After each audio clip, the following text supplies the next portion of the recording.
This is the second time I accidentally played the intro before I said something. Whatever it is. Knicks look awful versus the Magic. Let's talk about it. Intro, once again.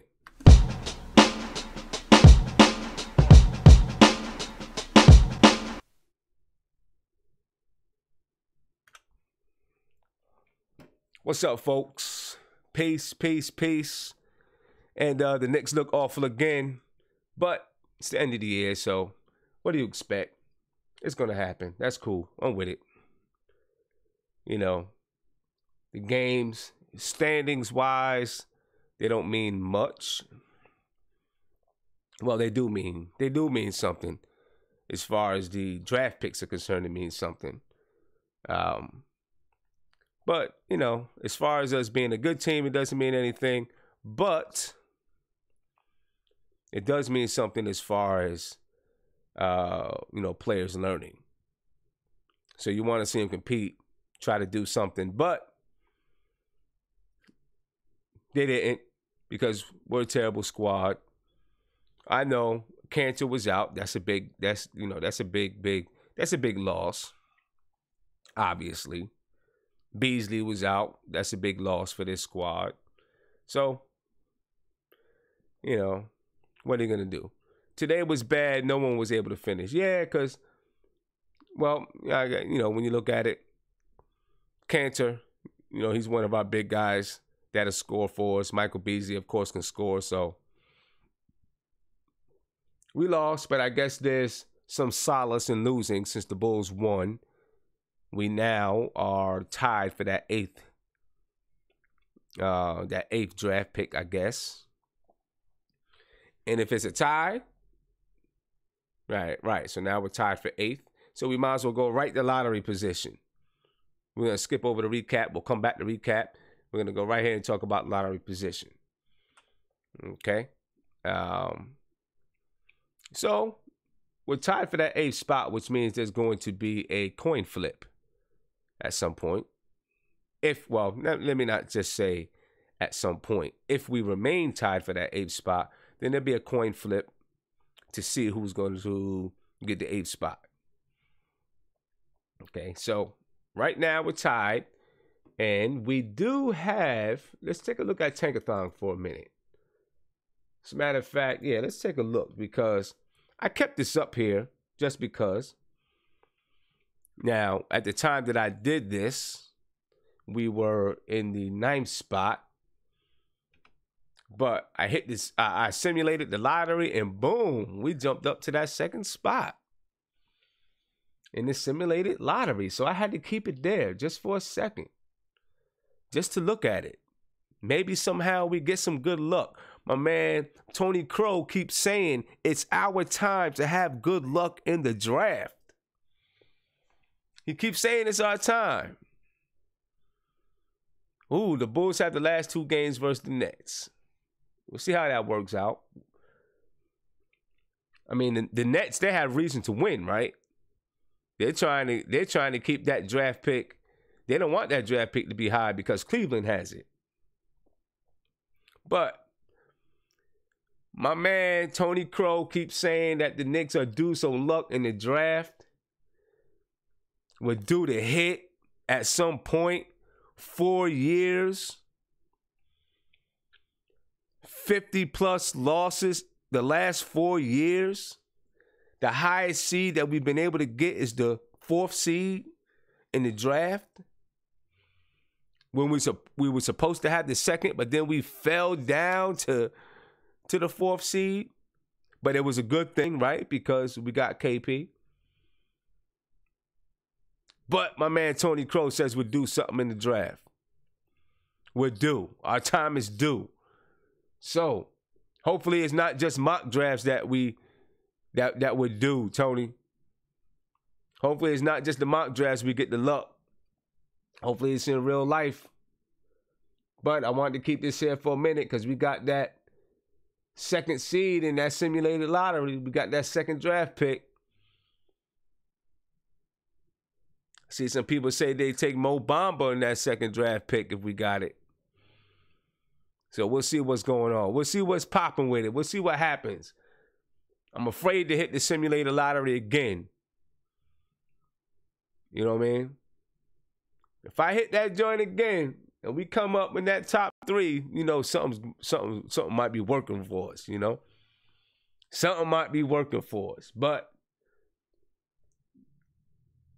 I'm going to go ahead and jump off of this.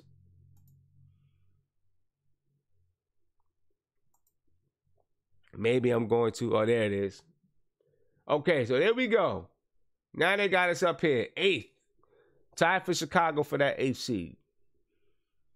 Okay, we've lost 4 in a row. Chicago has won 3 in a row. Can we creep to the 7th seed? Can we creep?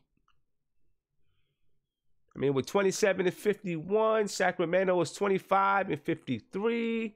Let's check it out. Let's see what the let's look at the strength of schedule. So right now, we play Cleveland. Then Cleveland again. Miami and the Bucks, all playoff teams. That's a tough schedule. We got one of the toughest schedules in the league right now. Top 5 toughest schedules in the league.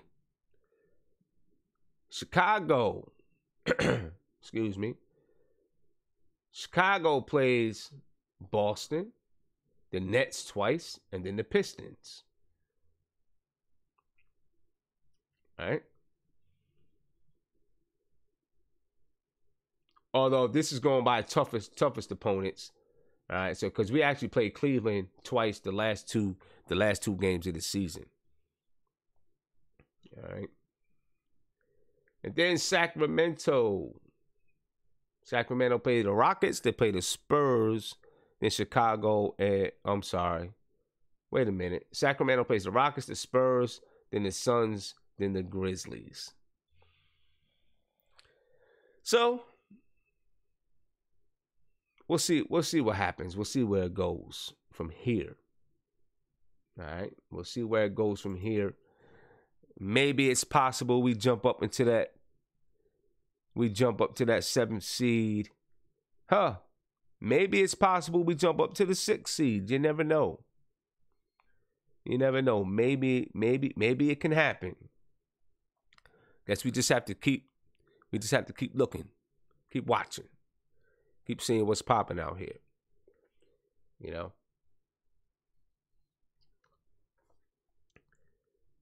But there we go. That's our lottery position right now. Sacramento is playing Phoenix right now.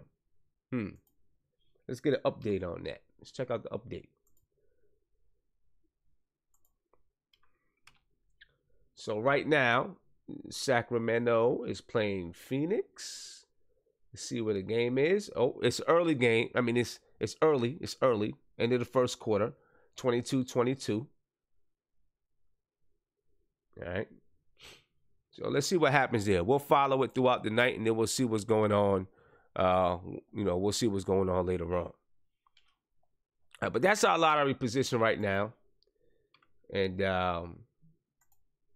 it could be possible that we move up to that 7th spot. You know, big shout out to the French Unicorn. Said what's up to the chat. Big shout out. He gave a shout out to Monty Knicks. Much respect to his little brother. Said Ishmael Hernandez, BN, Tony Crow, Siobhan Robinson, mad love. He said we suck. Gotta get up at 5:30. So he's just giving a shout out. Well, big shout out to you, French Unicorn. Thank you for the super chat. Much appreciative. Much love. You know what I'm saying? Much love. BN, you say Ishmael on the tank now. Better late than never. Nah, man, I'm never on the tank. You know, I'm never on the tank. You know how you know what my feelings are. You know what I'm saying? But, you know, it is what it is. If it is what it is. We got 4 games left to the season. We played 4 tough teams. Most likely we're going to lose those 4 games. You know what I'm saying? Most likely. I don't see us beating either one of those teams, especially when they're fighting for playoff position. And I can't see it happening. So, that's where it will be. We'll most likely lose those games. So let's go backwards for a minute. All right, we're going to go back and we'll just recap the game real quick. And it's going to be quick, y'all, because, I mean, it was a garbage game for us, without a doubt. I mean, we were competitive. We were competitive for most of it. Yeah, the Tanks, the Wanksters, they're always out. Tanks, the Wanksters always out. You know what I'm saying? They're always out. We were competitive for most of the game, but that second half, we just couldn't put the ball in the hole for nothing. We couldn't put the ball in the hole for nothing. All right. We held our biggest lead was 4. We let them get a 24-point lead. We had no kind of scoring attack in the second half. Nothing was falling. We weren't attacking the rim. And again, we shot 12 free throws. When you shoot 12 free throws, that means you're not attacking. You're not being aggressive. You know what I'm saying? Free throws need to be a good portion of your scoring load. You know what I'm saying? That means you're getting the other team in foul trouble. That means you're putting pressure on the defense. We're not putting pressure on the defense. There's different ways to put pressure on the defense. You can put pressure on the defense by attacking the basket. You can put pressure on the defense just because your offense is moving the basketball. You can put pressure on the defense because you have a lot of motion, a lot of movement, a lot of ball movement, a lot of man movement. You can put pressure on the defense that way. The defense feels pressure to be there. With us, we dribble a lot. We dribble out the clock a lot. And as much as people love Trey Burke is a big culprit of dribbling out the clock, dribbling down the shot clock. Everyone's standing around kind of watching him dribble. It's not like, he's not getting the ball and, get the ball around to a few people, see what happens, and then if nothing happens, he gets it back and creates. He kind of looks to see how he's going to create first before he lets the offense create what's going to happen. So while he does get into the lane, he's not really going to the line. And he's not drawing fouls. You know what I'm saying? I'm not opening up the lines yet. I'll let you know when I open up the lines. He's not drawing fouls. So while he's getting inside, his game is a pull-up game. You know what I'm saying? So he'll get inside a little bit and then pull up. And then, like I said, he dribbles a lot. That's something that I think he needs to work on. But anyway, we're not getting to the line. We were out-rebounded without Cantor there. Even though Kyle O'Quinn did a good job on the boards, we were out-rebounded. You know what I'm saying? Yeah, Troy, I'm hating on a point guard for dribbling. Exactly. Right? Because just because you're a point guard don't mean you got to dribble out the clock. That doesn't mean you got to dribble 14 seconds off the clock before you make a move just because you're the point guard. Right? A point guard's job is not just to dribble the ball. The point guard's job is to make sure that the offense is flowing. The point guard's job is to make sure that everybody is getting in touch. The point guard's job is to make sure that everybody is getting involved, that everybody is on point, knows their rotations, knows where they're supposed to be at any specific time on the floor. That doesn't always mean that you're dribbling the ball. See, Trey's not dribbling the ball to make sure people are in position. Trey's dribbling the ball to get his own shot. He's not constantly looking for his teammates. He is not constantly looking for his teammates. Yes, he had some games where he had assists. I agree, he has. But when Trey comes down, he gets in his moments where he's looking to see what he can get. You know what I'm saying? And a lot of times, he's standing in one spot. He does look for his teammates. I'm going to give you that. He does look for his teammates. But he doesn't look for his teammates by by putting people in position or by passing it here so that this person can pass it there to get the shot off. He's looking for his teammates to see, what can I open up for my teammate? Not to see if the system can help do it. There are times when your point guard needs to say, okay, I've got to make this happen. But that's not every time down the floor. Trey dribbles the ball too much to me. He has too many times where he dribbles for 14 seconds on the shot clock without going anywhere. You know what I'm saying? Or he dribbles, penetrates, and then dribbles along the baseline, and then comes back around. And sometimes he dribbles it, and dribbles it, and dribbles it, and then it ends up being a pull-up shot for him, and nobody else has moved. Nobody else has moved. You know what I'm saying? He has to pick and choose his times. There will always be times for him to do that, right? Things will break down, and he's the best penetrator on the floor. And so he needs to penetrate and make it happen. But there has to be more times that he does not do that. You watch Chris Paul. Chris Paul gets the ball out of his hands. Unless he has something that he's creating, he gets the ball out of his hands. He looks the ball up the floor. See who's open. See who's available. See who's there. And because he does that, and his teammates trust that he does that, the ball comes right back to him when nothing is there. They say, okay, Chris, we need you to create. We need you to penetrate. You know what I'm saying? Trey Burke, to me, just dribbles too much without going anywhere. Without going anywhere at all. Siobhan, you say, jumping the gun if Knicks management, I would give picks any player, not KP, and keys to the new car, anything the Spurs want for Kawhi. Well, we're going to get to Kawhi a little bit later. We're going to talk about it. You know what I'm saying? We're going to talk about it. We're going to talk about Kawhi for sure. You know. But back to the Knicks. Since, Troy, got me on my point guard tangent. You know what I mean? And what I expect from a point guard. But back to this little recap here. We got out-rebounded.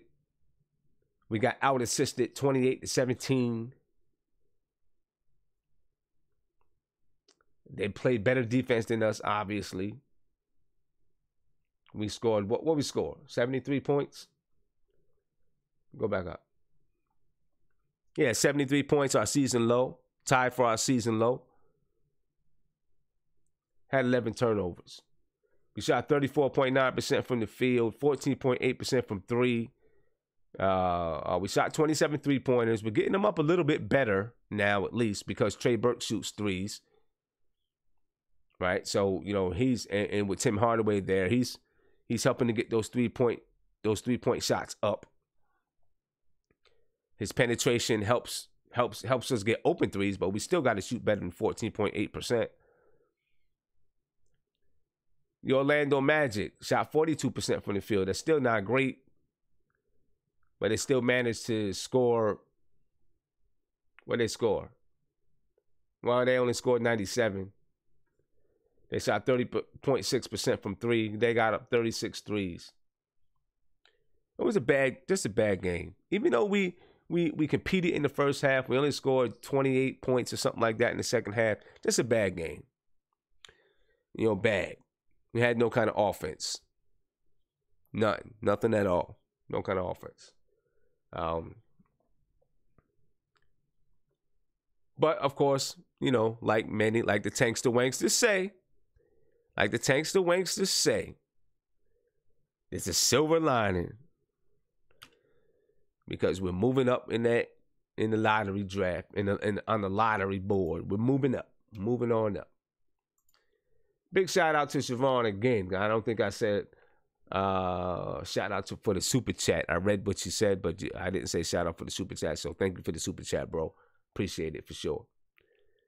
I appreciate it for sure. All right. So we talked about the lottery position. And where we are currently, tied for 8th with the Chicago Bulls. Could possibly move up if we have a tough schedule with the Miami Heat, Milwaukee Bucks, and then Cleveland twice. We have a tough schedule. We could possibly move up, maybe even move up to that 7th spot. The higher we move up, is Mikal still the guy? So go ahead and call in. I want you to answer that question. The higher we move up, is Mikal Bridges still the guy? I watched him play last night. Good game. He's smooth, right? He's got long arms. I like his long arms. Let me jump on, and I'm probably late. You know what I'm saying? I'm probably. I see you, BN. I'm probably late because I know it's a little bit of a delay. But Tony, you say Chris Paul had to learn that though, but he is a perfect example of who Trey should watch film of. Trey's just learning how to use his teammates, blah, blah, blah. I agree with you. I definitely agree with you, Tony. That's the perfect guy for him to watch. He has the same body type, about the same size. He has good enough handle. And he can get inside the creases and the crevices. I'm not sure he has the same basketball IQ. You know, Chris Paul had basketball IQ from young. From the time he was younger, he had a good basketball IQ. I'm not saying that Trey Burke can't get that kind of basketball IQ, because obviously he's learning and he's growing. You know what I'm saying?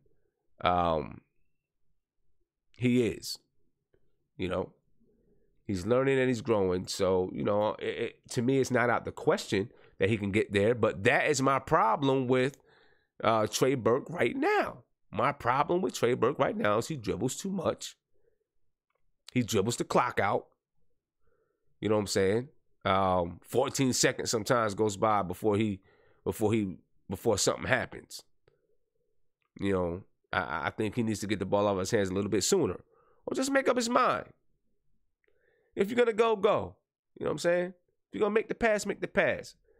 You know, you don't always have to be the sole creator. Sometimes you can let the offense work. Sometimes you can let somebody else create. You know, but that's one of my biggest problems with him. One of my biggest problems. My man Isaiah, what's popping, man? Nothing much, man. What's going on? Blackest time. What's up, chat? For sure, for sure. So, getting back to Mikal Bridges, you know, a lot of people like and want Mikal Bridges, the Knicks to draft Mikal Bridges. But as we continue to move up in the draft, is he still the guy? So, okay. So, from the beginning, I always said this. If we're in like the top 5, top 6, I will go with Michael Porter Jr. Okay. But if we get to the top 7 through 9, then I'll go with Mikal Bridges. You know, I like Mikal a lot. Mikal's from what they're saying, like I said last time on the show, he should be in our range. But if we have a chance to get Michael Porter Jr., I'll probably go with him before Mikal. Just because of I see a lot in Michael Porter Jr. that I think would definitely be good for us. Okay. But I mean, if we go higher, definitely I'll go with Michael Porter. But if we don't, I'll stick with Mikal just because I love what Mikal brings. I love the fact that we have a chance to have a lineup with Frank, Mikal, and KP. That's a crazy defensive lineup that I would love to see. I'm a big Mikal fan. I like his story. I like where he came from. I like how he came from Villanova as a redshirt, worked his way up. And, you know, he showed actual growth. You know, right. It's hard to do that, you know, because it's hard to see that from freshmen. You know, that's one downside of the one and done. You can't see the improvement from year to year because we only have 1 year to see. You know, right. So then you don't know if they are even able to improve, or if they're going to improve, or if their work ethic allows them to improve. Right. Exactly. And one thing about it, and that's what I love about Mikal is because you see his work ethic. You see his work ethic. You see that I was watching the game, man, and I'm seeing him playing defense, and he impacts the game in so many different ways than just scoring, and I think he'll be a really good culture change for the Knicks. Yeah. Now, the one thing about him, I do not think that he's going to be I think that he'll be a scorer. I think that he can score. Let me say that. I don't think he's going to be an impact scorer. I don't think he's going to be the kind of guy that's your second leading scorer on the team for a really good team. And that's my opinion. I think that, he'll be a great 3-and-D guy with the ability to penetrate when it's available, maybe be able to post up a little bit. I don't think he's going to be the kind of guy you dump the ball into and say, go get me a bucket. You know what's crazy though? You know what's crazy? What I'm gonna say? Mm-hmm. I'm gonna say he has a chance. I'm gonna say he has a chance. Okay. To be a Donovan Mitchell. Donovan Mitchell?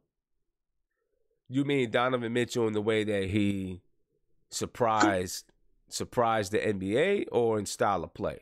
Because I don't see his style of play being like Donovan Mitchell. I think he can surprise people with scoring. I believe he can, because I'm not I didn't hear from a lot of people talk about Donovan Mitchell, coming into the draft. I didn't hear about the kid until I heard him in the NBA killing it, and I think Mikal has a chance, before people kill me, has a chance to surprise people with his scoring. Okay. Yeah. I think he has a chance to prove that. To show it. I think that if that happens, it's going to happen a few years down the line. I think he's going to come into the league as a guy that can knock down open shots, and is going to need somebody to penetrate for him, kick it to him, and then he can knock it down. I think he's going to come in as that kind of guy, but I think he's going to be more consistent than Troy Williams. I think he would be a more consistent shooter than Troy Williams. I think he'll be at least a good defender, as good as Troy Williams. Yeah, but maybe even better. He's longer. He's not the same athlete, but he may have a better basketball IQ than Troy Williams. Yeah, I will say this. I will say this though. I think another thing Mikal has to work on is probably his assisting. He probably has to work on that a lot. Because he wasn't really a big facilitator in college.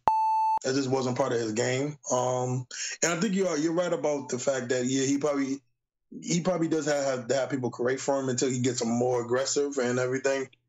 Yeah, but yeah, he's gonna have to work. He's gonna have to work on that for a couple of years, I think. Yeah, because I'm gonna be honest with you. Out of all the small forwards besides Michael Porter Jr. and Luka Doncic, I'm not really sold on Miles, and I'm not sold on that Knox guy. I'm not really sold on those guys. I'm just not sold on them. Like from what I've seen in the highlights and stuff, and I watched a couple games from them. I'm not really sold on them. I think Mikal Bridges, if we're still in that range, is our best option. And I'll probably, I'm more happy that we'll have a better defensive unit.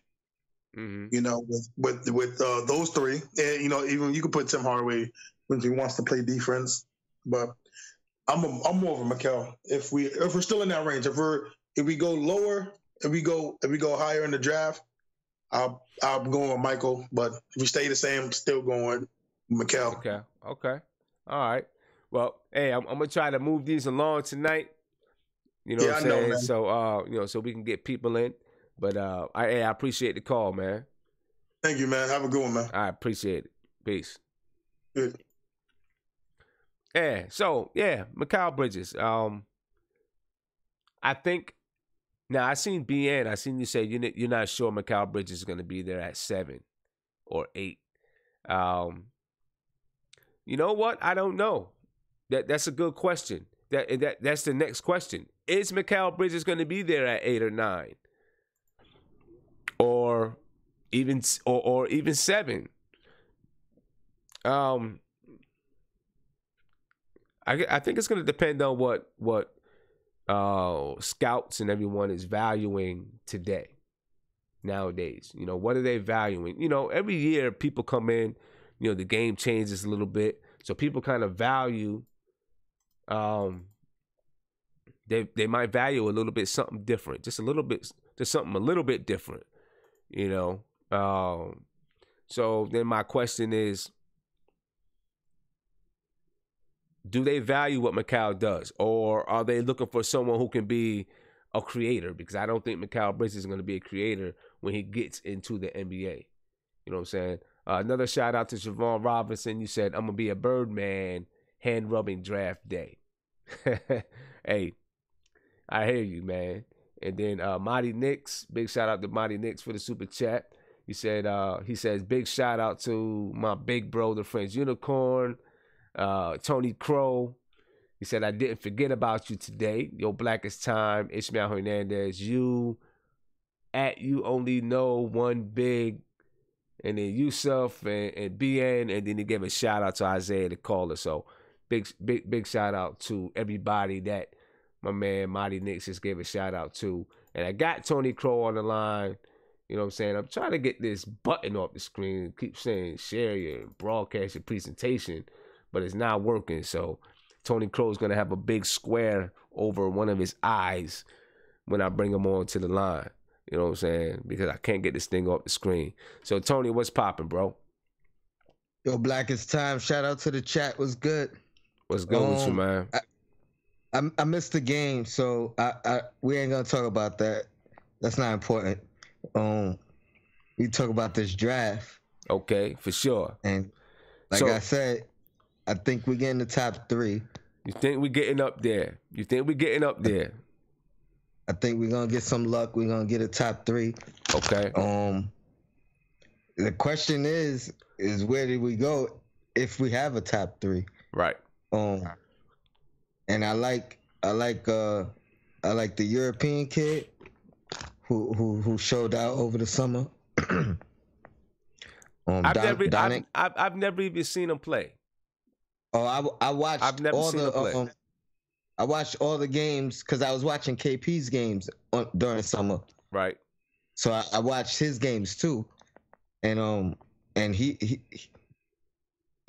has the most star potential as far as like immediately coming in.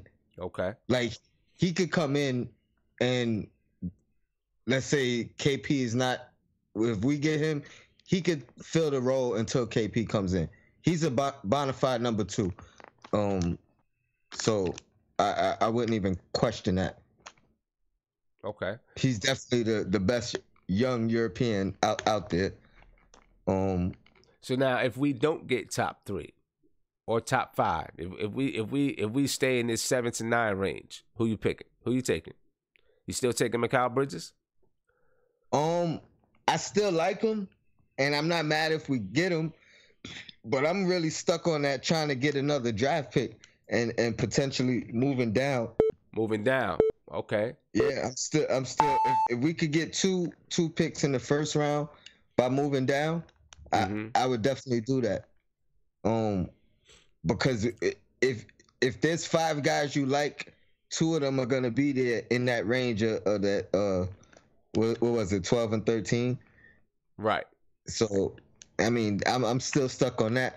But again, I'm not mad at Mikal at 7. I'm not mad at him at 8. I'm not mad at him at 9. But like I said, if we could make a move to get more picks with that pick, then that's the best move to me.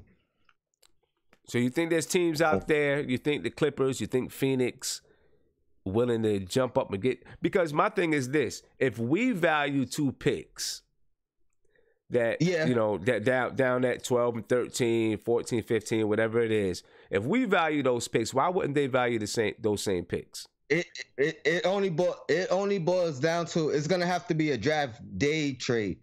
It boils down to if the guy they like is on the board when we pick. That's basically what it boils down to. Right. Other than that, then yeah, they're not gonna do it. And that's what I'm wondering. Like, why are they gonna trade? I could see if maybe they had 26 and 27, then they want to trade up to 9. But if they're at 12 and 13, I'm not sure they want to trade up to 9. Yeah, it has to be the guy they want. You know what I mean? Right. And they have to be so high on this guy that this guy is going to be something. They have to be so high on this guy that they're willing to, they're willing to do it. Yeah.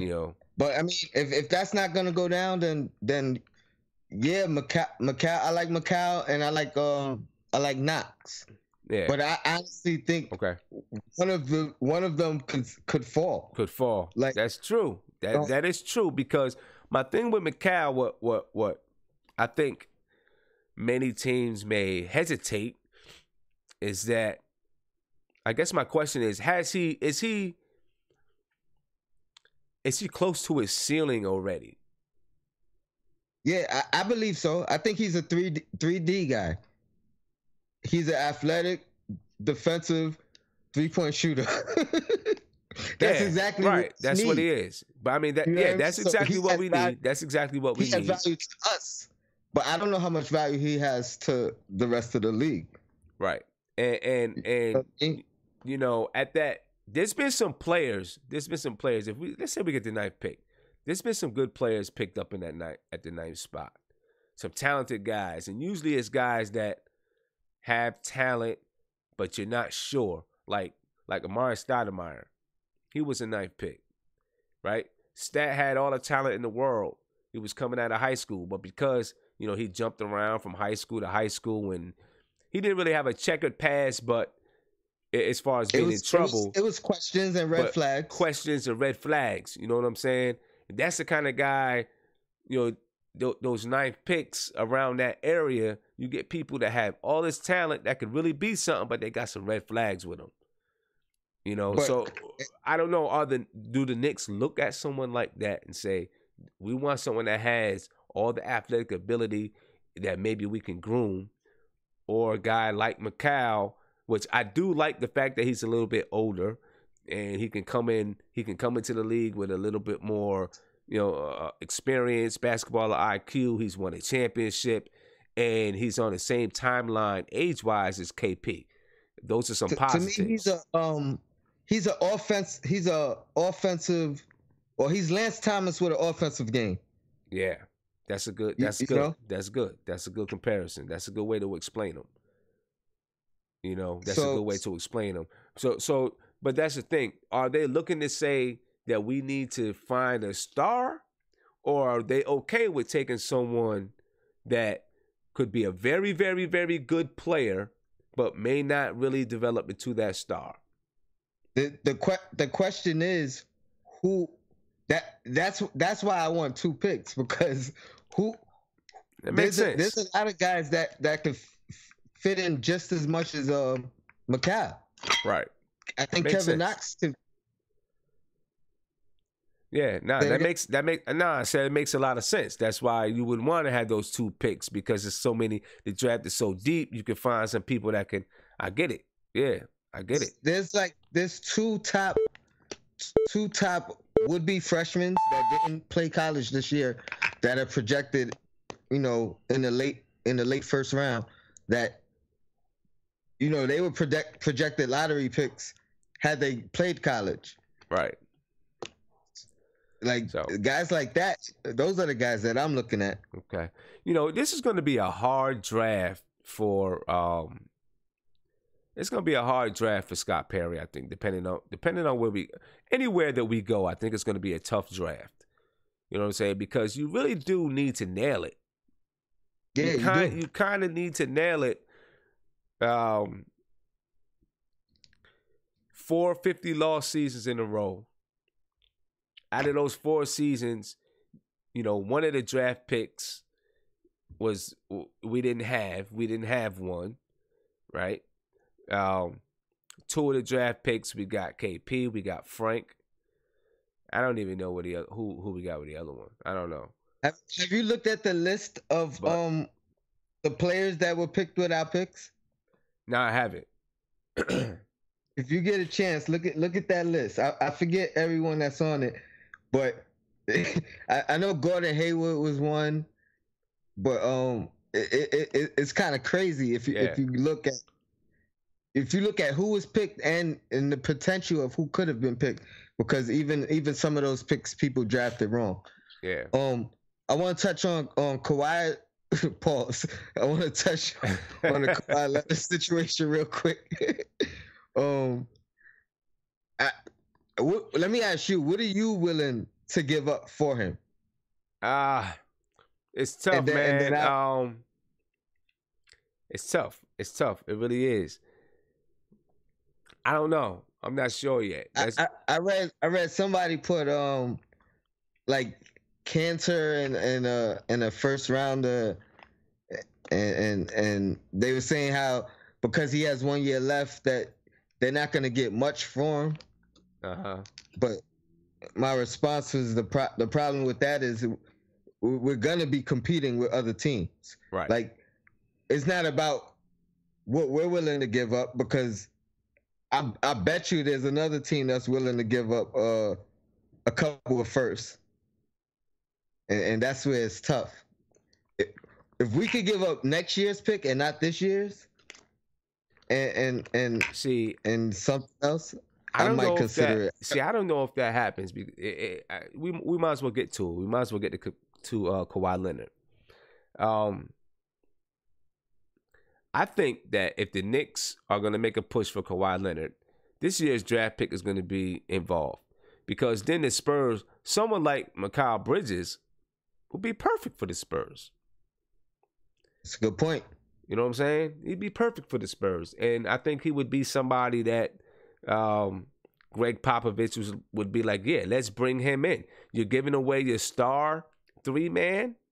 I mean, look how many threes are in this year's draft. Right? You're giving away your star 3-man. You might as well bring back a young 3-man that you can build with. And then, how bad would it look for the Knicks if we decided, okay, we're going to go ahead, we're going to give up our first round, we get the 8th pick. We're going to give up our first round, our 8th pick. We're going to bring in Kawhi. And then it doesn't work out. And then that person goes to the San Antonio Spurs. Almost like what the Spurs did to get Kawhi, right? Then that person goes to the Spurs and becomes a star. Or becomes a very, very good player. When you say it doesn't work out, you mean like Kawhi doesn't come back as Kawhi? Or you mean we don't re-sign him? I mean, he doesn't come back as Kawhi. We don't know how Kawhi is going to come back. I mean, that's one thing. You know, people can say, get Kawhi, but you don't know how he's going to come back. Just like we don't know how KP's going to come back. Now we got 2 of those guys. 2 of them? This is what I'm going to say about that. If we're giving up this year's pick, Mikal, but not giving up Frank, I'm going to consider it. But I have a feeling they're going to want Frank and this year's, and that's too much. That's too much. I ain't doing it. I'm sorry. I'm not doing it, man. I'm not giving up Frank and this year's pick. No, I'm not doing it because you give up Frank and this year's pick to the Spurs, you are going to look bad.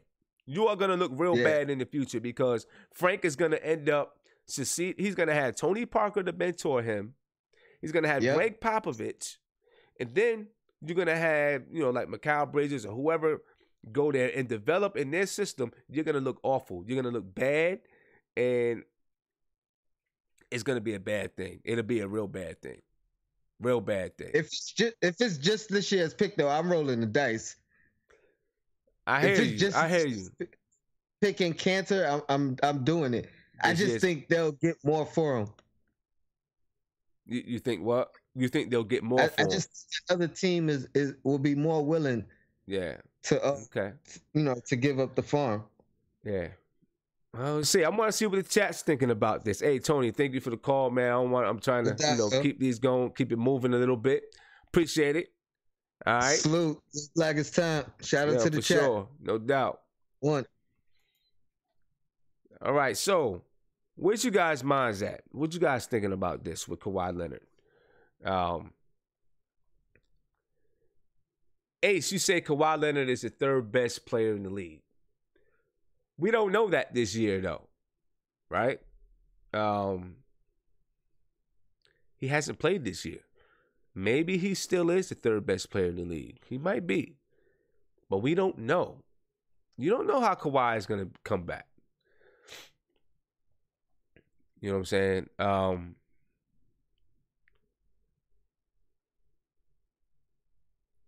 If it was, it would be a very tough call if you're talking about this year's pick for Kawhi Leonard and like Cantor or something like that, because the salaries have to match. And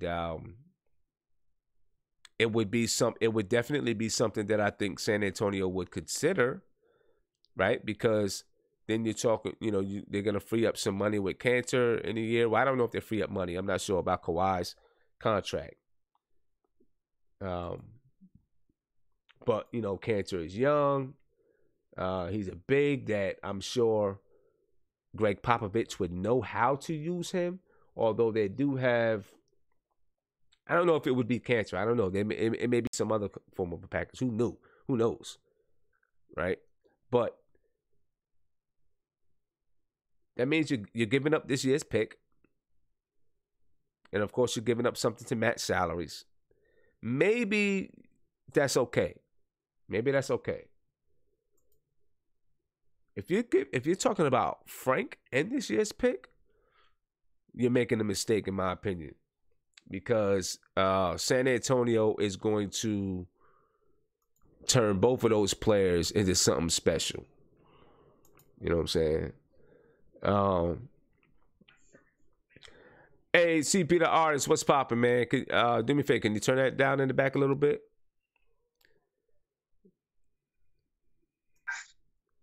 I appreciate it, bro.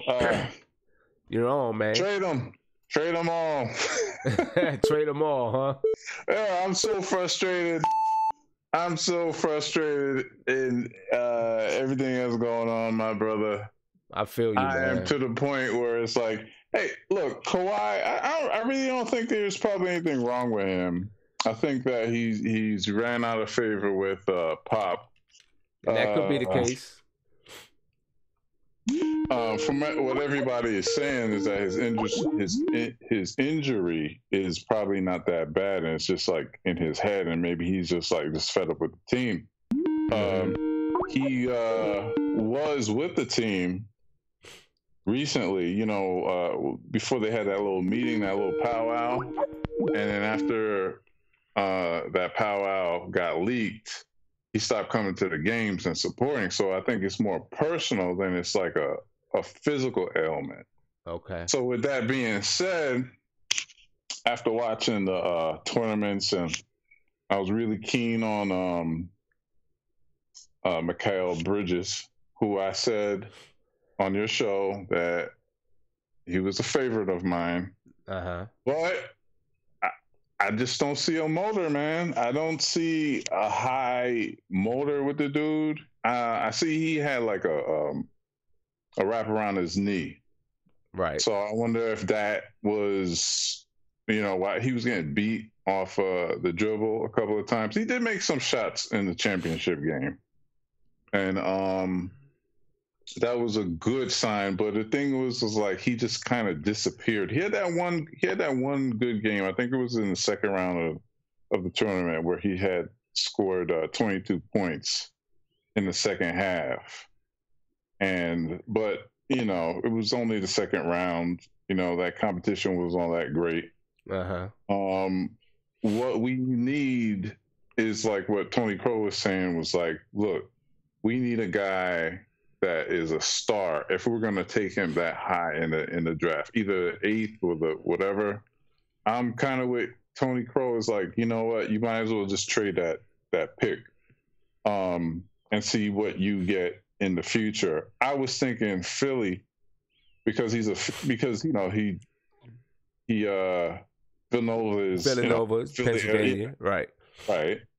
So, Philly is creeping up. I think they're right behind us. We could probably trade with them for him. But I don't know, man. I mean, my only thing is what I was saying with Tony, with some of those teams that have 2 picks, are they high enough on Bridges or someone at that 9th spot that they think giving up the 12 and 13th is worth it? I mean, if we think that we could find a valuable player at 12 and 13, they probably think the same thing. Yeah. You know, so it could be hard to get 2 picks especially if we get the 9th pick. Now, if we inch up there to the 6th pick, then maybe a team might be worth it, might think it's worth it. But then at the 6th pick, you're like, well, you know, things look a little bit different. Yeah, and I think it's kind of sketchy, like where we're at, because like when you look at the draft board, you either got Trey Young or the kid what's his name? Michael Porter Jr. Michael Porter. And Michael Porter Jr., they say is a phenomenon, but with the back injury, I think there's going to be a team that's willing to redshirt him for a year until that back is like 100%. Yeah, I think that, you know, I've watched some things with him, some YouTube video and things about him. I think Michael Porter Jr. is going to need a couple of years. I think when he comes in, his fundamentals, in my opinion, aren't there. I agree. He has a lot of athletic ability, but I don't see his fundamentals there. And so I think he's going to need a little bit. Yeah, and he needs weight too. Yeah. Because he's for sure. I watched a video on him. He's a vegetarian now. So yeah, he's a vegetarian. So it's like, you know, how's he going to put on that size? Right. If he's going to play, you know, in the NBA. And also, is he going to, like, what position is he really? Like, is he like a small, is he a stretch 4? Is he a 3? Right. You know, I don't know. But, he talked in the interview himself, he needs to work on his dribble. So it seems like he doesn't have a dribble. Right. For his size. I just I don't know. I'm hoping for the best, man. I'm hoping that you know, the Knicks they do diligence and pick the right one, whatever. I'm trying to stay positive. This has just been a frustrating season. Yeah, it has. It's definitely been a frustrating season, especially when it started off and it seemed like we had some promise, and then it just, you know, went the way that it did. You know, we just hope that you know, Scott Perry and Steve Mills have some plans in place and they're going to implement them. And it's got to involve a new coach. It's got to involve a new coach. There's no way that you can go forward with Jeff Hornacek, in my opinion. Yeah. You know, I really did think that they were going to give him another year, but now I'm like, yeah, and I thought they were going to do that just you know, because of Jeff Hornacek's circumstances. But I think he's lost this team, and you're coming back next year with primarily the same team. You know, you're going to have some turnover, but you're going to have a lot of the same guys. And I think, I just don't think they respect them.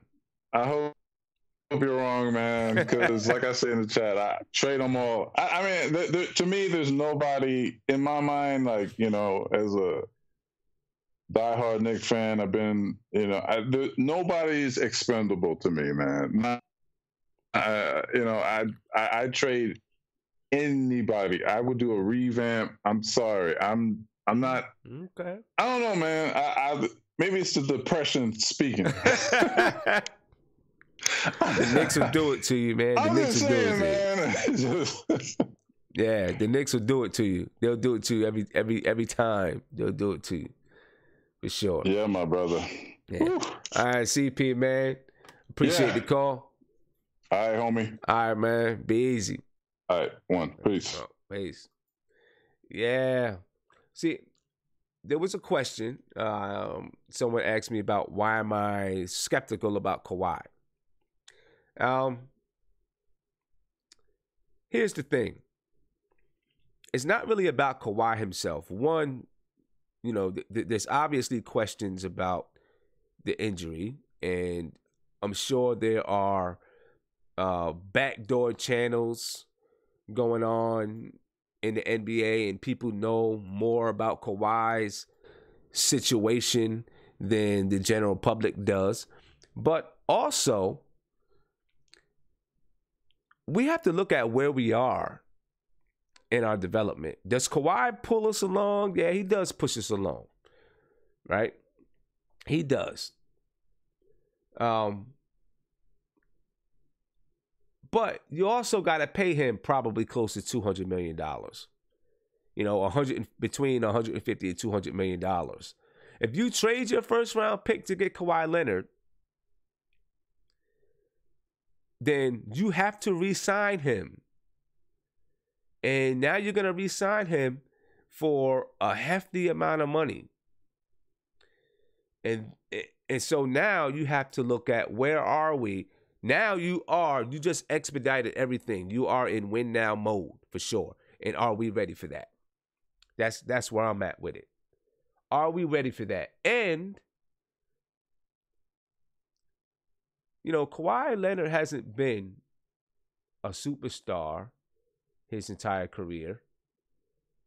How do I explain this? You have some players, you know, their arc is like this.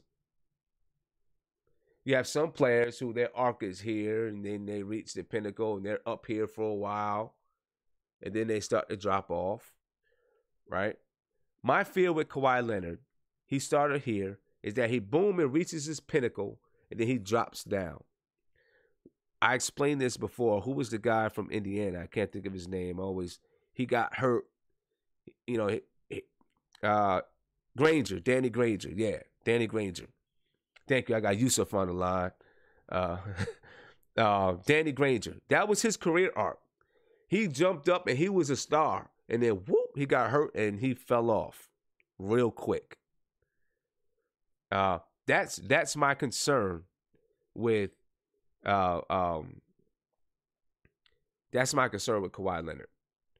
You know what I'm saying? Is that his career arc? It may not be. You know what I'm saying? It may not be, but he didn't come into the league a star. And I'm not saying that you have to always come into the league a star and then, you know, you're this super duper guy. But I'm not sure he's been on top long enough, in my opinion. I'm not sure he's been on top long enough to say, yes, he is a bona fide guy. Especially when he's been hurt, and you now have to say, if it was LeBron James and he was hurt like that, you probably go ahead and take that chance because you know what LeBron James is going to do. Or if it's James Harden, or if it's Russell Westbrook, because you know the motor that these guys have, and you know that even 75% of them is going to be a top 10 player in the league or something like that. I'm not sure about Kawhi. That's just me. I'm not sure about him yet. And I could definitely be wrong. But, you know, those are my reservations. And then with the big price tag you have to pay for him, I don't know. You know what I'm saying? So, Yusuf, what's going on, man? What's your take on this? Well, first and foremost, you know, of course, thank you for the platform. Thank you for having us in civil war in the chat. Everyone's ripping each other's heads off. Right. But, you know, big shout out to Mahdi, BN, you know, a few of the, you know, the level-headed folks out there that seem to have the right mindset. The thing about Kawhi is, I think I brought this up a while ago, even though his personality doesn't match the demeanor of the city, it would be a great fit, especially for all the things he's trying to do off the court, like land a bigger sneaker deal. He needs to be in a bigger market and all that stuff. I think Kawhi would be a good fit. It's the Melo deal all over again. Why trade for a guy and give up a sure thing for someone that you know you could probably sign in 2019? Very true. And you know what? If the timing is now or never, I'm okay with them just passing on it. You know what I mean? Because we don't know what's going to happen with who we're gonna end up drafting, and we know how it is when you're not patient. When we're not patient, we don't think straight. We blow it up. We trade everybody. We sign guys to lucrative deals. It hasn't worked in the past. It's not going to work again. We got to trust our own process. We got to draft. With keep our picks, and realistically, shame on us for even thinking that we have a shot at Kawhi. I'll be honest with you. If you look at anybody on our team, out of anybody that's there, besides Frank And that, okay, KP's untouchable, we know that. But out of all the players that you could trade, potentially, Frank is the only one that the Spurs would be able to take in, groom, put in their system. There's nobody on this team that Popovich would want, in my opinion. Like, not on the team, but they would want the draft pick. They would want the draft pick, but I just don't think that's the move. I don't think so either. And I don't think that's enough even. Like, do you think a first round pick, 9th pick overall, like, that's like, we made the same mistake before, and that 9th pick ended up to Toronto, and they got Jacob Pertl, who we could be using him right now. I think it depends on what his relationship is with the Spurs. That's true too. Right. But, so if they're like, you know what, this guy is not coming back, you know, they may consider trading him, but you know, would the 9th pick be enough? I don't know. Now, if it was like the 9th pick in Frank, I think they would probably jump on that, and it would make us look really bad because Greg Popovich would do wonders with Frank and whoever that 9th pick is. With him and DeJounte Murray, two guys that are 6'6" with 7-foot wingspans, and DeJounte Murray already looking like a star who they got in the late round of that draft. Yeah, that's gonna make San Antonio real nice. Yeah, and you know what? It'll make us look good too. It's just like, what do we do from there, right? Like, I always feel like you can't get guys that are like, if it was like the Kyrie sweepstakes all over again, I'm more prone to wanting to maybe shell out whatever I have for him, knowing that, you know what, I got him for like 2-3 years, then I'm gonna re-sign him, have him, you know. But when we have guys on like expiring, we could potentially trade our pick, Frank, get Kawhi, and Kawhi leaves. Right, exactly. And the thing is, Kawhi is one of those guys that you don't really know. No, you don't know. You don't know what his mental state is right now. No. Not only that, we don't know what he's been outside of the Spurs system, because that's kind of all he's known. And I'm not taking anything away from him as a player, but I don't know. You take some guys out of that system, they don't do the same. It happens. I think we need to trust our process. I've been preaching a lot of stuff since I started calling into the show. One of them was Mikal Bridges. The other one was Kawhi. I don't know. Maybe if you guys just look at my notepad on my phone, you guys will see some topics that'll come up in a few weeks. I don't know. Maybe. Okay. But I really think Mikal's the guy, man. Honestly, if you look at his slash rate last year, the man shot 50, 40, 90. Almost did the same thing this year. I think his free throws was like 85. Put up 17 points, maybe like 6 rebounds, 3 assists. Winning program. He's been in the Final Four the last 3 years of him. His whole college career, he's been in the championship game. He's been a part of winning basketball under a good coach. I think it just translates at the next level.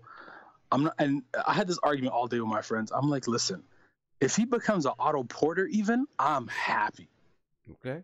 Because Otto Porter is a bad boy. He's good. Yeah, he's good. He's really good. Yeah, he compliments Beal and Wall so good. So it's like, imagine what this guy could do on the Knicks. And you know, if you watch his tape, this guy just switches, right. He goes under the screen. He hedges. He does everything. He does. He is a very good defender, and I could imagine having. I mean, similar things to what Frank does. If you watch Frank, exactly. Now imagine we got 2 Franks. Yeah, exactly. Except this guy can actually shoot, and the scouting report on this guy, everyone's like, "Oh, he can't dribble. I mean, he can't create his own shot." Paul George had the same scouting report. These scouting reports are awful. These scouting reports said Nick Young player comparison, Kobe. Deshaun Stevenson player comparison, Michael Jordan. These are awful. These are awful player comparisons. Don't listen to mock drafts and player comparisons, and don't look at what he is now. Look at what he can become. Well, see, that's my question, because I haven't looked at any comparisons from any of these mock drafts.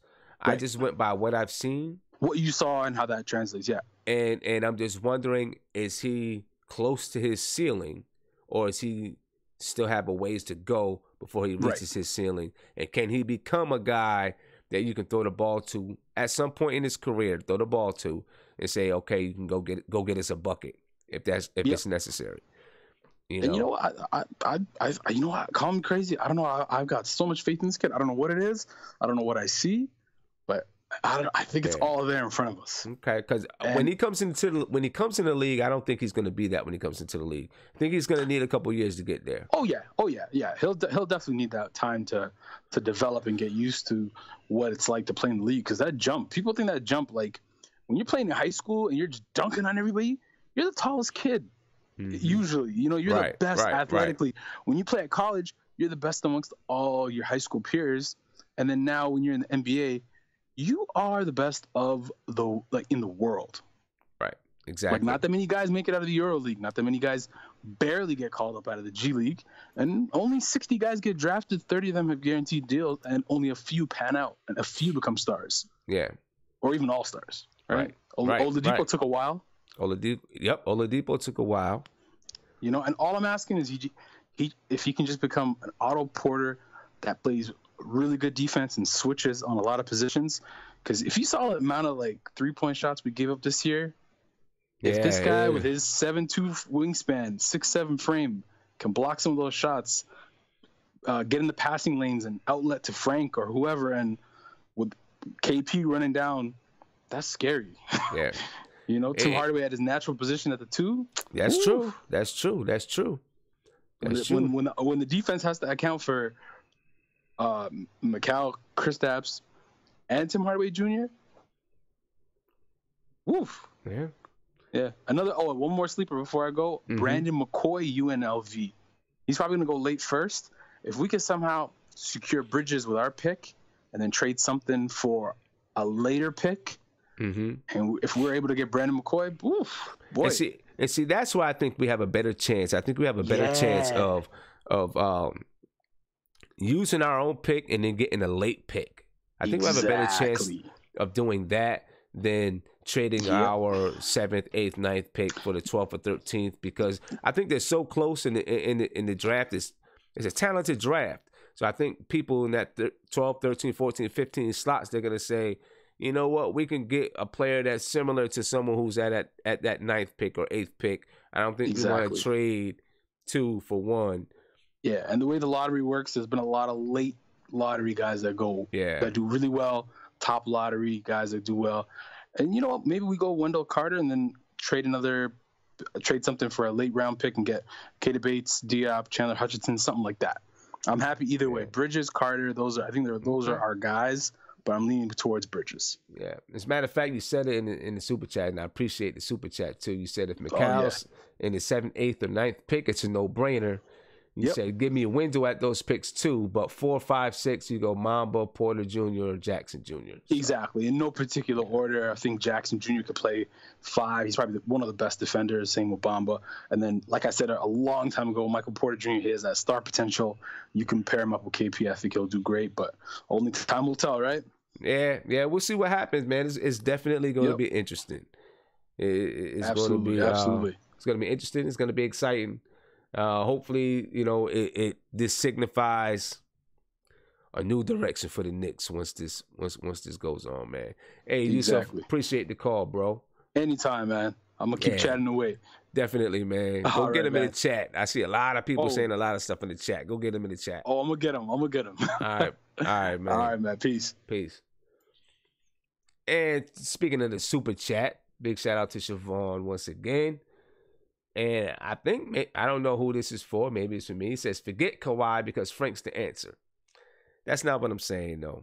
What I'm saying is, I don't even know if you were talking to me, but what I'm saying is, if you give up Frank and you give up that 9th pick, the Spurs are going to make us look bad, in my opinion, because if you take Frank, getting mentored by Tony Parker, then you got Greg Popovich as his coach, and people are saying, Greg Popovich wouldn't want Frank. You're dead wrong.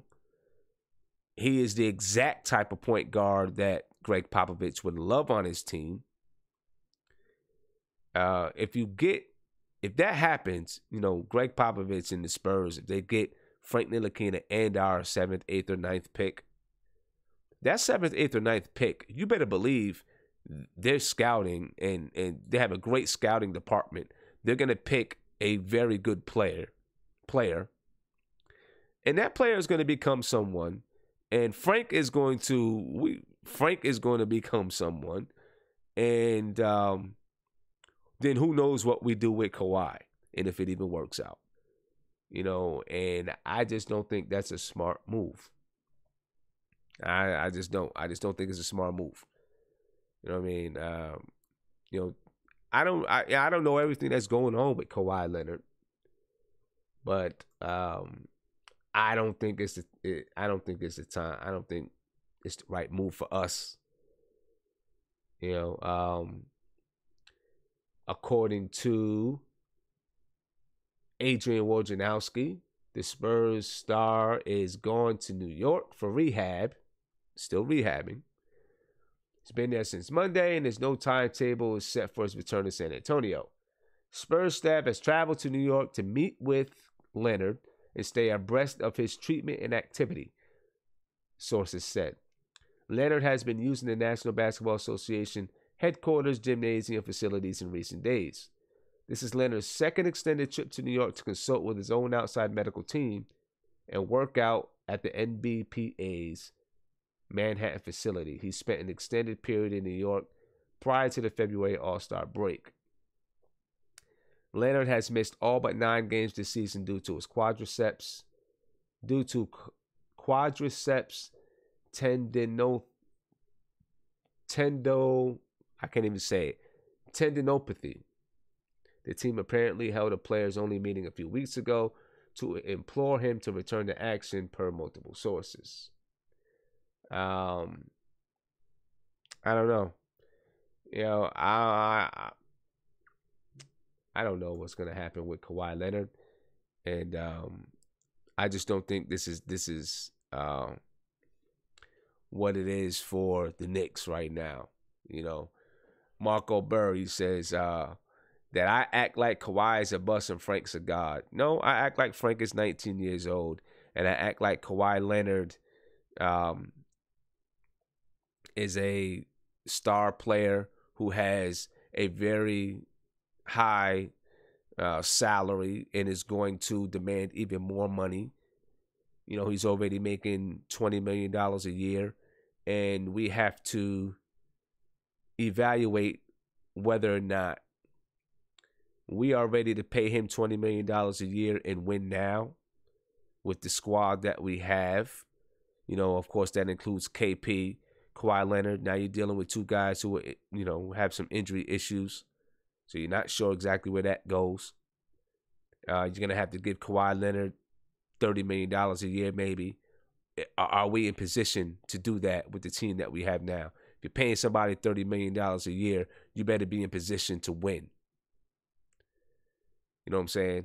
You better be in position to win. And you better have a coach that's ready to win. That's what I'm saying. Because if not, then you're setting yourself up for failure. You know what I'm saying? When you can be paying somebody $3 to $5 million a year who can give you production, not Kawhi Leonard production, but give you production and possibly build to be at least a portion of what Kawhi Leonard is, maybe, possibly. And I'm not talking about Frank. I'm talking about your draft pick. And then, you're paying that player much less, blah, blah, blah. You know what it is. You know what I'm saying? But now you have salary cap room to maneuver, and those players are giving you much more value in regards to their production on the floor and how much you're paying them and the asset that they now have become. So there's a lot that goes into it than just say, oh, that's Kawhi Leonard. There's a lot more that goes into it. And I'm just not sure we're there. So I'm not saying Kawhi is a bust. I'm just saying I don't know if we're in position to make that kind of a move that would really propel us forward without us just being a mediocre team that sits in the middle of the pack and not do anything. That's where I'm at with it. It's not just about the numbers. There's a lot more that goes on to building a team behind the statistics that you see on paper. There's a lot more to it than that. Mighty Knicks, big shout out for the super chat. You said, never trade with the Celtics or Spurs. Come on, Knicks fans. We're supposed to be the mecca of basketball. You know, those are the two teams right now. The Celtics weren't always there. The Spurs have been there for 25 years or more. Those are two teams, though, that are very smart and make very good basketball decisions on and off the floor. And if you're dealing with those two teams, you better be on your P's and Q's. You better be ready because they know what they're doing. You know, they have a plan. They have a reason for every single move that they do. They have a reason for it. Danny Ainge is smart. We've seen it. We've seen it. You know, those two teams, you're right, Marty. I agree with you, man, because those two teams are smart. They know what they're doing. They understand basketball. You know, they have a vision. And they make moves to complement their vision. They make moves that only make sense to what they want to do. And every single move that they do, they satisfy a goal today, and they set themselves up to reach their vision tomorrow. Every single thing that they do. And so it's tough to deal with them. And you know, if one of those two teams, especially the Spurs, have a lot of interest in one of your players, you might want to reevaluate what you think about that player. I'm saying you might want to reevaluate that player's worth to your team. You know what I'm saying? You might want to look at it again and figure out why they want that player so much. You know, because, you know, they're notorious, especially the Spurs are notorious to have a strong scouting department, a strong developmental department. You know? So, you know, that's going to be a big question. I actually, it's probably not going to be a big question. I do not think that the Knicks are going to really try to make a push for Kawhi Leonard. I just don't think that they're in position to make that kind of commitment. I think you've got to see. Let's put it like this: if the Knicks, if Porzingis finished the year and the Knicks were 41-41, you might say, okay, you know what? Let's make this move for Kawhi. Let's try to bring Kawhi in because now he puts us in that upper echelon. We're 41-41 with Kawhi. We're gonna win 15 more games. Now maybe you say that, but right now, I don't think so. You know, I don't think so. My opinion. Just my opinion. You know. So let's take a look. Let's go backwards a little bit. Let's take a look at our war room and really quick and see where we are. You know, we've had I've got to do some updates, of course, because now we're in the 8th pick. But so far, this has been our war room. You know, and this is based on, and it's actually been updated, was updated this evening, so I need to change the update date. But, you know, right now we have on our board, our number 1 guy is Mikal Bridges. Our number 2 guy is Mo Bamba. This is based on you guys voting. And then our number 3 guy is Miles Bridges. Number 4 is Kevin Knox. Number 5 is Wendell Carter. 6, Trey Young. 7, Colin Sexton. Second round right now. Our number 1 guy is Diop. Number 2 is Hutchinson. Number 3 is Isaac Bonga. Amadou Diallo. Austin Wiley. Devontae Graham. Corinne Roach. Grayson Allen. You know, maybe I need to add some guys up in there. You know, I probably need to add some new guys to this second round. So if you have some new guys you want to add, come to the website, nothingbutnicks.com. Click on this second round order, and you can choose who your second round pick is.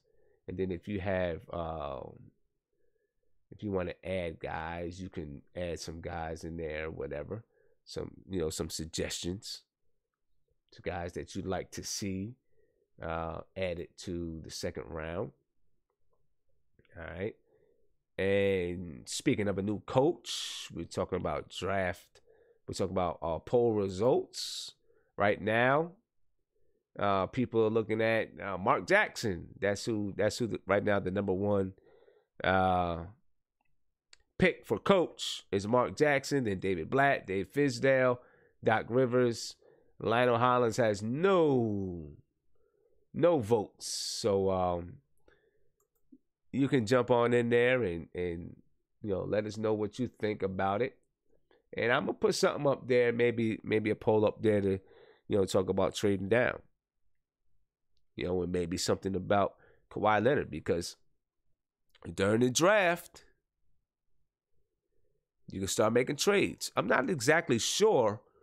I don't know if it's the last day of the NBA season. Of course, not during the playoffs, but right after the NBA finals. Let's see if we can find out when teams can start trading again. But and hold on for 1 minute. I think I made a mistake. Let me pull this over here. There we go. Because I don't think I ever pulled this over. So I'm gonna go through this all over once again. Because I didn't pull this over so that you guys can see the war room. All right. So again, here's our war room. We have the for round one, we have Mikal Bridges, Mo Bamba, Miles Bridges, Kevin Knox, Wendell Carter, Trey Young, Colin Sexton. Round two so far, and this is all based on you guys voting. We have Bates Diop, Chandler Hutchison, Isaac Bonga, Amadou Diallo, Austin Wiley, Devontae Graham, Kerwin Rhodes, Grayson Allen, and like I said, we'll add some people. We'll add some people in there. And as far for the second round, for either one, all you gotta do is click on these here, and you can go to the voting page. All right.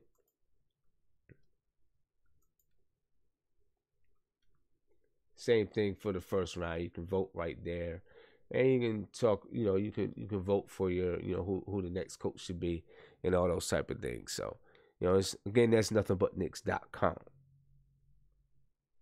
Go on there, you can vote right now. All right, and we'll continue to look at this and formulate our own little war room board, and then see how it compares to the Knicks once we get to the draft.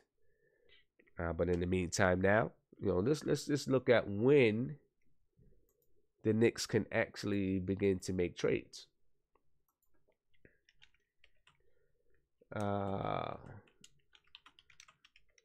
Let's see, trade before the, and I think it's most likely right after. I think the chat. I think it's right after the NBA finals.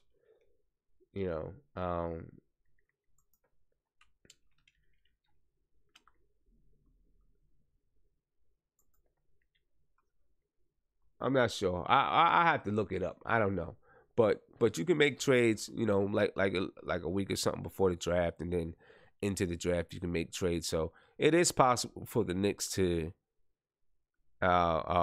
trade for a player. You could trade for Kawhi Leonard if that what it is, or whatever it is. You can trade for a player before the draft. You can trade for a player during the draft, and then of course after the draft, you can make moves.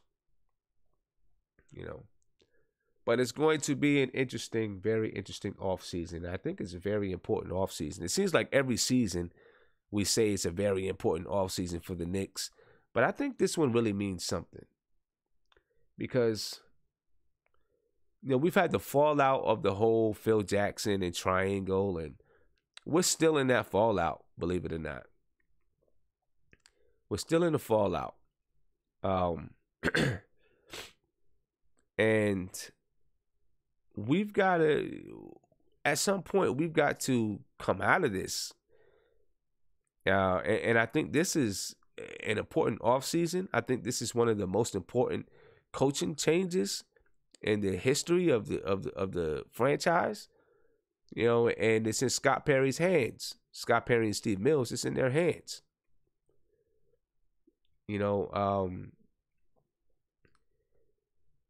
So it's definitely a very, very important offseason for the Knicks. And, we got to get this one right. We got to get this offseason right. Because if we don't get this one right, I don't see when it happens. If we don't get this one right. We have a lot of options on the table. There's a lot of options right now on the table. As far as young players that we have draft picks now and in the future. You have a guy in KP, although hurt, that I think other players want to play with. You know what I'm saying? So I think that this is an offseason where the Knicks can really set themselves up to be successful in the future and really put together a vision like the San Antonio Spurs, like the Boston Celtics, put together a vision and they really start to implement strategies to achieve that vision and to reach that vision. This is the offseason that can be done. I just hope that Scott Perry is the guy.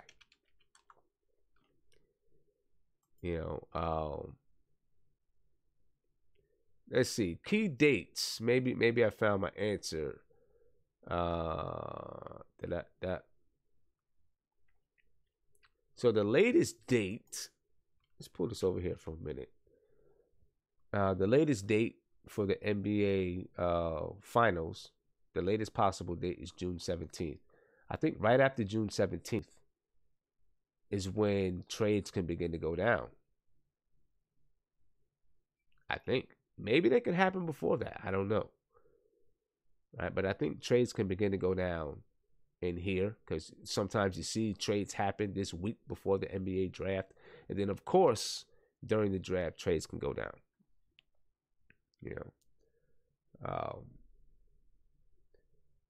So you see some other important dates, though. The NBA draft combine, May 16th. Okay. Let's see. What else? All right. Excuse me. April 11th to the 14th, you got the Portsmouth Invitation Tournament. Regular season ends April 11th. Rosters are set for the NBA playoffs April 13th. And I'm going to jump on. We're going to figure out teams that we want to follow throughout the playoffs. And, I'm going to continue to come on throughout the playoffs. So we can talk Knicks and things that are happening with the Knicks as well as talk playoffs. All right. April 22nd, NBA early entry eligibility deadline for the NBA draft. April 30th, May 1st, the conference semifinals begin. You got the NBA draft lottery on May 15th. We'll be tuned in for that for sure. And the conference finals begin May 15th and 16th. The draft combine is May 16th through the 20th. I'll be following that draft combine. So there's a lot of things that's going to be going on. All right, a lot of things going to be going on. And I'm going to see what's going to happen during the NBA draft. I'm thinking about the possibility of even going to the NBA draft. So, I'll see what happens in the coming future and keep you updated. Right? But it is late for sure. 12 o'clock. I think I'm going to log off here, guys. It's been a pleasure. From what I understand, the chat has been off the hook. I've seen some of the things that you guys been saying to each other. It's been a rough chat. You guys getting at each other's throat in there. Listen, you can't let the Knicks do that to us now. We got to stay together. You know what I'm saying? I know, being a Knicks fan is tough, but whew. Don't kill each other. But listen, I'm about to get up out of here. It's been a wonderful, wonderful show. A lot of good discussion. We have, some people with some wonderful ideas, and maybe we need to get Scott Perry and Steve Mills to jump into the chat and talk with us. We might be able to hit them with some ideas that they can take back and present to the team, man, because present to their team of executives, because we know what's happening, we know what's popping, man, and we're not sure if they do. Hopefully they do, but I'm gonna get on out of here, and let me see. Before I leave, when's our next game? We play. Is it Friday?